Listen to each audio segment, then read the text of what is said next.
imagine that we live in an age of reason, and the global warming alarm is dressed up as science, but it's not science, it's propaganda. There's no direct evidence which links 20th century global warming to anthropogenic greenhouse gases. We're just being told lies. That's what it comes down to.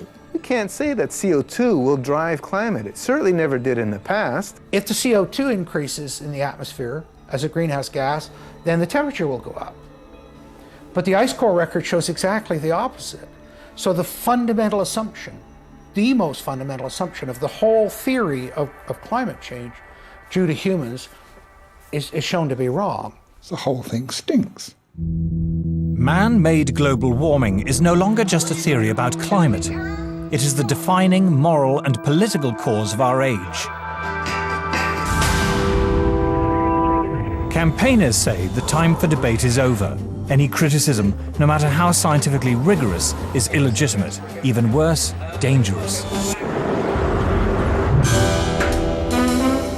But in this film, it will be shown that the Earth's climate is always changing, that there is nothing unusual about the current temperature, and that the scientific evidence does not support the notion that climate is driven by carbon dioxide, man-made or otherwise. Everywhere you are told that man-made climate change is proved beyond doubt. But you are being told lies.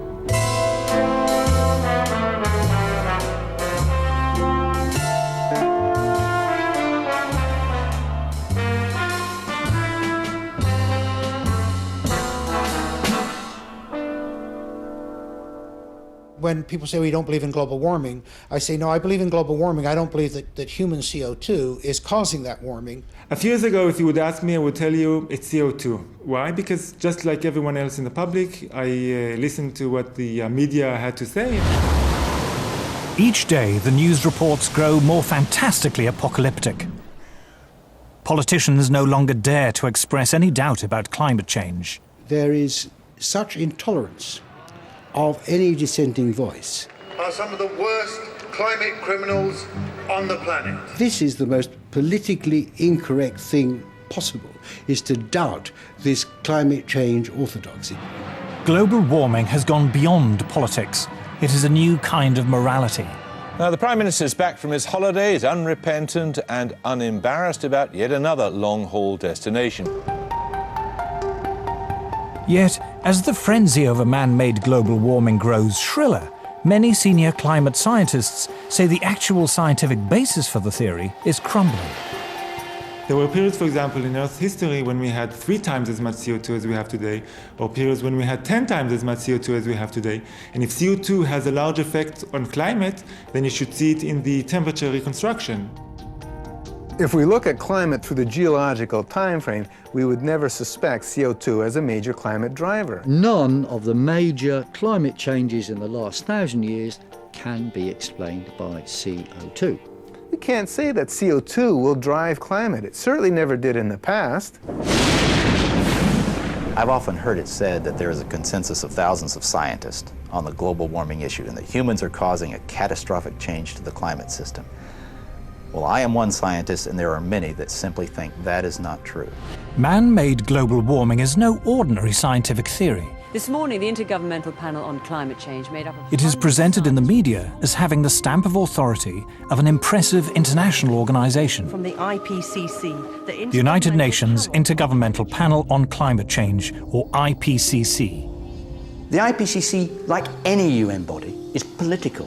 The final conclusions are politically driven. This claim that the IPCC is the world's top 1,500 or 2,500 scientists, you look at the bibliographies of the people and it's simply not true. There are quite a number of non-scientists. And to build the number up to 2,500, they have to start taking reviewers and government people and so on, anyone who ever came close to them. And none of them are asked to agree. Many of them disagree. Those people who are specialists but don't agree with the polemic and resign, and there have been a number that I know of, they are simply put on the author list and become part of this 2,500 of the world's top scientists. People have decided you have to convince other people that since no scientist disagrees, you shouldn't disagree either. But that, whenever you hear that in science, that's pure propaganda. This is a story of how a theory about climate turned into a political ideology. See, I don't even like to call it the environmental movement anymore, because really it is a political activist movement, and they have become hugely influential at a global level. It is the story of the distortion of a whole area of science. Climate scientists need there to be a problem in order to get funding. We have a vested interest in creating panic, because then money will flow to climate science. There's one thing you shouldn't say, and that is, this might not be a problem. It is the story of how a political campaign turned into a bureaucratic bandwagon. Fact of the matter is that tens of thousands of jobs depend upon global warming right now. It's a big business. It's become a great industry in itself. And if the whole global warming farrago collapsed, there'd be an awful lot of people out of jobs and looking for work. This is a story of censorship and intimidation. I have seen and heard their spitting fury at anybody who might disagree with them, which is not the scientific way. It is a story about Westerners invoking the threat of climatic disaster to hinder vital industrial progress in the developing world. One clear thing that emerges from the whole environmental debate is the point that there's somebody keen to kill the African dream, and the African dream is to develop. The environmental movement has evolved into the strongest force there is for preventing development in the developing countries. The global warming story is a cautionary tale of how a media scare became the defining idea of a generation. The whole global warming business has become like a religion. And people who disagree are called heretics.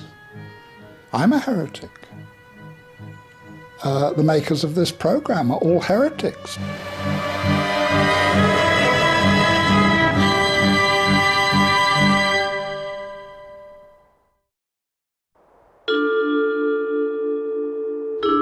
In 2005, a House of Lords inquiry was set up to examine the scientific evidence of man-made global warming. A leading figure in that inquiry was Lord Lawson of Blaby, who, as Chancellor of the Exchequer in the 1980s, was the first politician to commit government money to global warming research.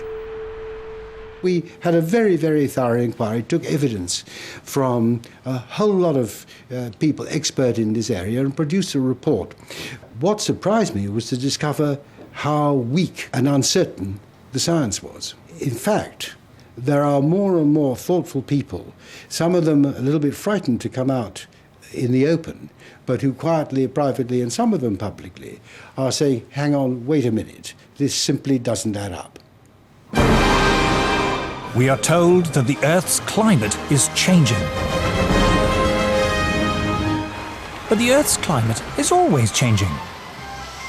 In Earth's long history, there have been countless periods when it was much warmer and much cooler than it is today, when much of the world was covered by tropical forests or else vast ice sheets. The climate has always changed, and changed without any help from us humans.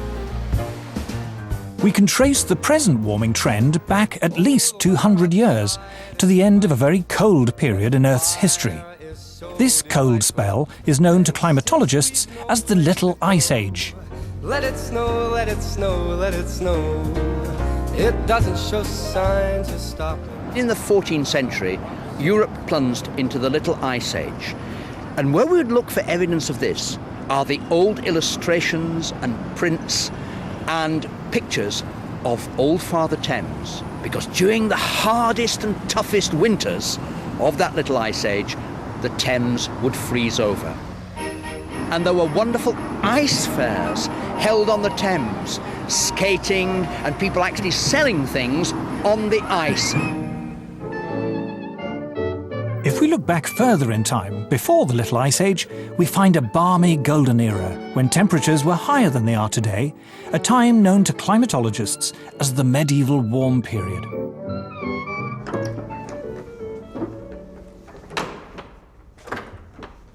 It's important that people know that climate enabled a quite different lifestyle in the medieval period. We have this view today that warming